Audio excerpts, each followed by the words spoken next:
The Atheist Debates Patreon project presents Observing and Listening Without Commenting. I talk a lot.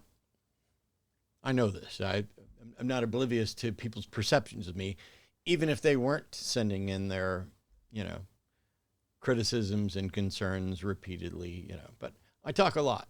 I don't mind that. On the shows, in debates, in lectures. But outside of that, I also spend a lot of time intentionally listening and not commenting. And I don't just mean when I'm watching, some lecture or instruction or whatever else. I'm probably not a lot of fun at some parties and great fun at other parties. If I'm around people that I don't know that well, I'd much rather listen and maybe appear to be uninteresting or uninterested in order to better understand people rather than making it all about me or jumping in with stuff. And recently I had 3 different interactions with people that I wanted to highlight a couple of things from, because this process of listening and considering and holding back on some comments is not only beneficial and a great way to learn things, but for me, within the socio-political realm, it's becoming more important. So Arden and I run an exotic reptile business. We keep and breed 20 species of snakes and 11 species of lizards and all of the things that come with that. And so we find ourselves vending at reptile expos and interacting with customers. And this is a hobby that is trying to become a proper business. And so if you think about things in terms of businesses, you don't necessarily want to be showing up at the expo in your, Trump sucks, God sucks t-shirt or whatever. But recently I had a couple interactions that highlighted some stuff to me about listening and observing, being a people watcher, being an obsessive learner, and how to benefit from it, and how even though I do it a lot, I need to do it even more. So first, someone stopped by the house, a customer who we like, who knows a little bit about what we do, but we're not friends. We don't interact much. But it seemed possible that they might be largely in agreement with us on political issues. We don't necessarily know about religious issues, and we don't hide anything. I had signs in my front yard. I'm outspoken, but that doesn't mean that every interaction needs to lead directly to conflict just because there's some sort of disagreement. I don't need to find and argue with each Trump voter personally. In this climate, especially when you're running a business, you may want to play your cards a little closer to your vest. We're open about who we are, but we're also, running a business and trying to interact. And what I think about God or politics really doesn't have a lot of bearing on what's happening at most of the reptile expos. There are, of course, real problems in that community, both on behalf of governments shutting things down, but also people just generally being fearful, and people, including reptile keepers and breeders, being irresponsible. And so there's ethics discussions and everything. We can get into all those. We at the expos get to know the other vendors in manageable doses. Some of the vending communities are like a big family. We're going to go out and party at the beach or have dinner afterwards. And we like doing that, even if we don't always get to participate. But it's undeniable in a massive expo environment that not only are there going to be customers and potential customers who vehemently disagree with you on things, but might also actively despise you if they had an understanding of who you were, and who you might also actively despise. And that's not true just of customers, that's true of other vendors. There are vendors there who I know their political views, and I want to just walk up to them and say, you are too immoral and stupid to be taken seriously. You should be embarrassed of your views. because they're straight up racists and homophobes and just out and proud at some of these things. And then there are others that aren't like that. Now, when people stop by, they're getting to know each other, you want to tend to keep it about what you're there for. Let me tell you about these snakes. Let me tell you about the husbandry on them. Let me tell you how we take care of them. How you should take care of them. What size enclosures they need. What kind of lighting. But we also have to interact with people. I did listen to and try to pick up hints that this person might have dropped to figure out how risky certain responses would be. If somebody says, "Hey, what do you do outside the reptile community?" You could be like, "Well, we're lefty, pro-science, pro-queer, anti-religion, advocates." Or we could say, we do a lot of potentially contentious content on religion and politics. And by stating it that way, you're allowing them to decide, do they want to open that door further and have a conversation, which generally I'm willing to do.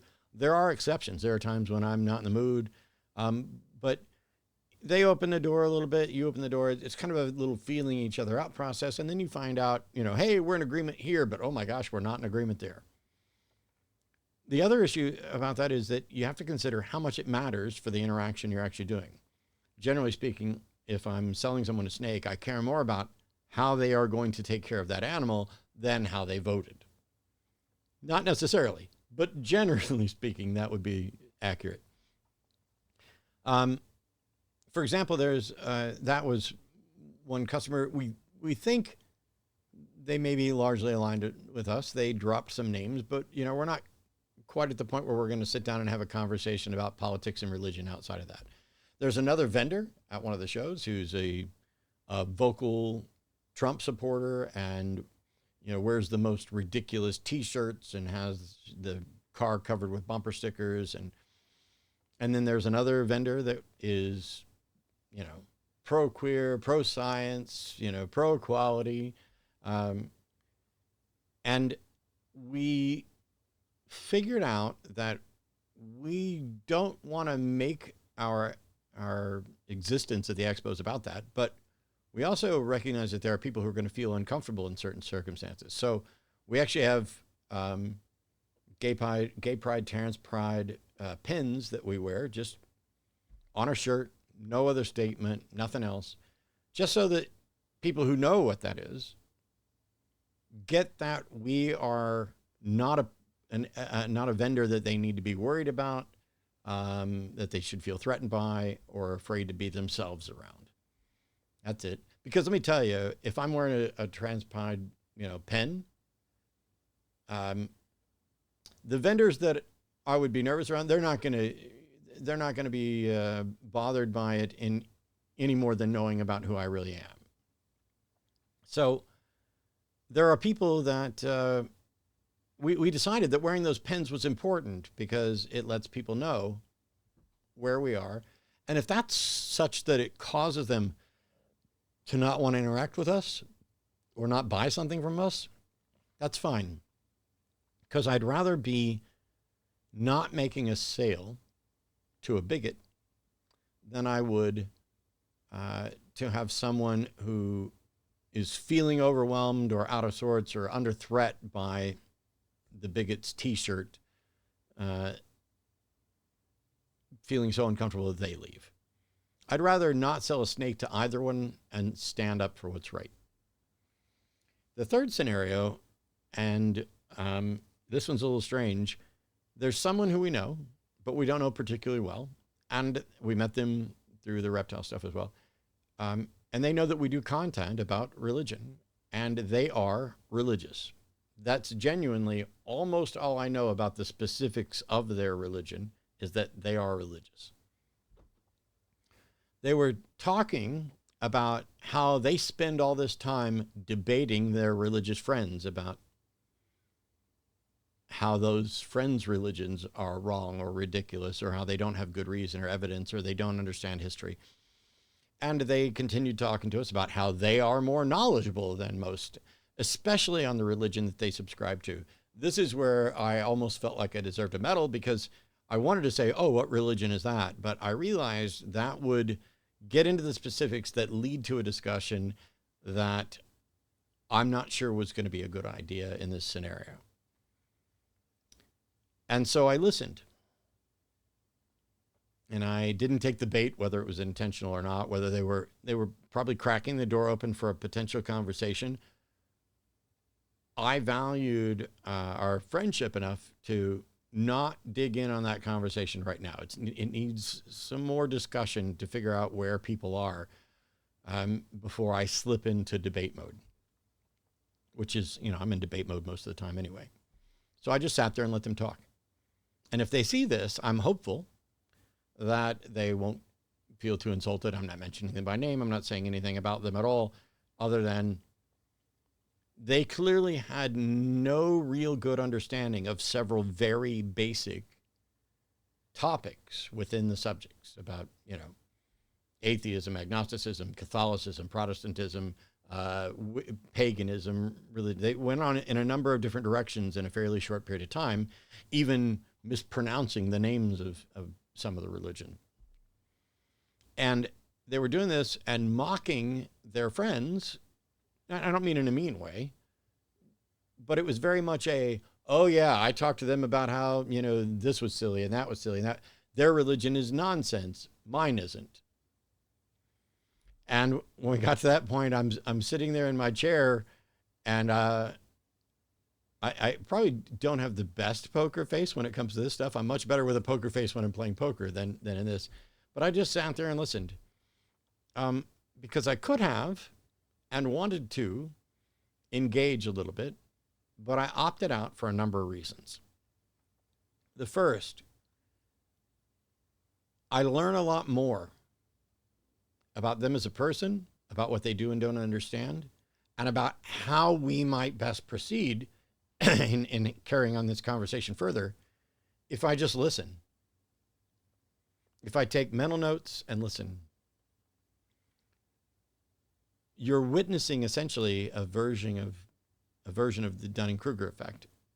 And you're trying to figure out where on that curve this person is in a number of different topics. And because they covered so much ground, there were some they had a pretty good understanding of and some they had next to no understanding of.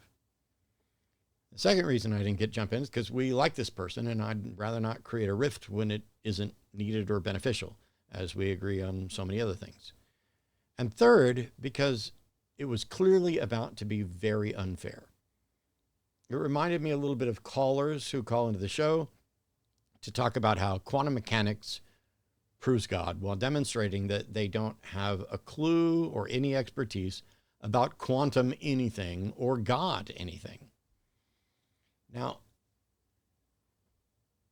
the reason I mention this is because someday that conversation is very likely to happen. If we maintain what is becoming a friendship with this person, and I have no objection to that, it's seemingly unavoidable that we're going to end up having a conversation about religion, and more specifically, their beliefs contrasted with our beliefs.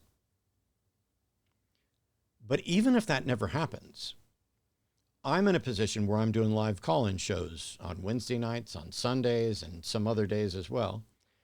And that has to happen quickly. You have to be able to, you said this, I'm going to address what you said, I'm going to be specific about it, I'm going to dig in, I'm going to ask the questions, and I need to be ready. One of the things about doing what I do is that, I've said before, I won't claim expertise in anything other than perhaps being able to take complex topics and boil them down to something most people would grasp. But without claiming any expertise, it's undeniable. I've been doing this a while and I'm good at what I do. And the average person doesn't have a good understanding and may not care to have a good understanding of what they believe and why. And so I'm trying to tune myself so that when people say something in the show, I know roughly what they're getting at and a number of different ways to potentially address it.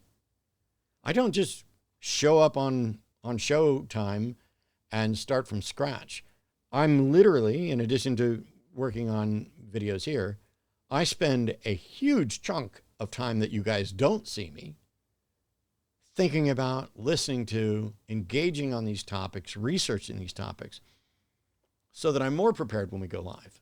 And so when this friend of ours is over and talking, it made much more sense for me to listen, to not amplify or create any conflict, because that will not only help if we have a further conversation about this later, but it will help me in conversations on the programs as well. Because when I hear a caller say the same thing this other person said, I will have already spent time thinking about it, thinking about what follow-up questions I need to ask for clarity, what concerns I have with what they're saying. And all this occurred without me having to say anything about religion, just listening. That's what a lot of you are doing when you watch a video like this or when you watch the various call-in shows. And there are some people who are so good at it that it seems that that's all they do. You don't ever really hear from them. You don't get a feel for them. I think there's a value to having a balance between you guys getting to know me, both in what you see on the shows and hearing about stuff that takes place off the shows, but also in hearing others, which is one of the reasons why I keep having guests on the show that you might know or might not have heard of, because nobody's got the market cornered on truth or accuracy or reasonableness or arguments or anything. And there are countless people who believe so many different things that they may not be able to describe or defend, and that's not enough on its own to serve as a counter. They're expecting some sort of engagement that shows where they've gone wrong, but they also have in their mind what types of things that might be. And as you find that when you're listening to someone, you are actively taking notes to either reply to them immediately or at a later time, consider waiting for a later time. I know it's frustrating if you're like me. I can get up out of my chair and walk in the kitchen to tell Arden something or get something and forget what it is. Everybody does stuff like that on occasion. And when you're listening to somebody talk and they're hopping from topic to topic, if you're not taking notes, like writing down notes, which is what I sometimes do during the shows, you might hear me typing quite a bit during the shows because I type fast enough that it's easier for me to take better notes and I can quickly erase them, edit them, change them, rather than having a notepad around. But absent a notepad or something to type on, you've got to mentally lock these things away. I don't know that I have enough knowledge or understanding of memory techniques. I do what I do. Like, for example, there's no script for these videos. There are bullet points to remind me of thoughts that I've already had. I didn't sit around and do this entire, 18-minute now talk ahead of time. I jotted down the notes, and I've been thinking about it, in some cases for years, and in some cases for days. And so the notes remind me of where to go. I'm a bigger fan of taking breaks and listening than some people might suspect. But I'm also not a stealth skeptic, a stealth secularist, a stealth atheist, or a stealth humanist. I'm out. And to anybody who asks me, I'm going to tell them. But that doesn't mean that the first thing I have to do when someone says I'm religious in a casual conversation in my house, that I have to be, oh yeah? What's your religion? You need to prove that right now. And yet this is the cartoon version that gets portrayed when I might suggest, hey, are you willing to defend your beliefs? You call into the show. Oh, just debate me. Okay, don't debate me. But defend your beliefs in front of somebody. Because if all you're going to do is say it's a faith-based position, congratulations. There's a billion of those, and they're all equally useless. So yeah, I'm an obsessive learner. I need to listen more than I do. And yet I still think that despite what people might suspect, I spend more time listening to and observing people when we're out and about and when I'm meeting new people and their guests. I try to make sure that I have a good understanding of what I'm wading into before I open my mouth and show that I was wrong. At least that way, I have a good reason to kind of rationalize, well, you didn't really screw up as bad as you thought you did. You made this mistake. And correcting that mistake can lead to being better and better at having the conversations. So if that's the goal, listen and hold off. Because nothing says you have to reply right now. And you might think of a better reply the next day, or the day after that, or 10 years after that. Oh man, I just thought of something I should have said on an episode of Atheist Experience from like 2008. Damn. If memory worked like that, I wouldn't have forgot for so long. We'll see you next time.